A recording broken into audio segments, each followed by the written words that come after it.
اللہ دعائیں پہلے قبول کرتا ہے اور توفیق بعد میں دیتا ہے۔ جب وہ مان جاتا ہے تب وہ تمہارے دل میں بھی اس کو منانے والی ساری ترکیبیں ڈال دیتا ہے۔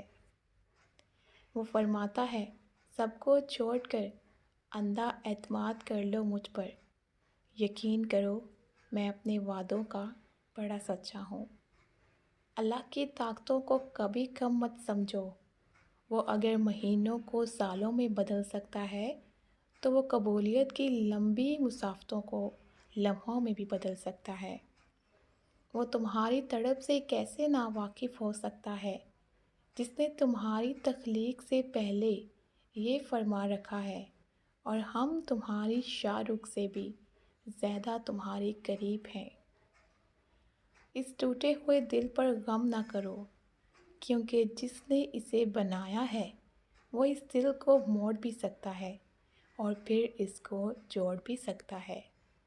جب تم درد کی حالات میں اللہ کو پکارتے ہو تو تمہاری آواز ان 7 آسمانوں میں تب تک گونجتی رہتی ہے جب تک کن نہیں فرما دیا جاتا۔ آزمائش طویل اس لیے بھی ہے کیونکہ تم درد میں ہی اللہ سے ملتے ہو۔ اگر اس نے تمہیں دھتکارنا ہی ہوتا تو وہ کبھی بھی تمہیں اپنے درد کا پتہ نہ بتاتا۔ تم جو خواب دیکھتے ہو ان کی تعبیر تمہاری دعائیں لکھتی ہیں۔ تمہارے ہاتھوں کا اللہ کے روبرو اٹھنا تمہارا نصیب بدل دیتا ہے۔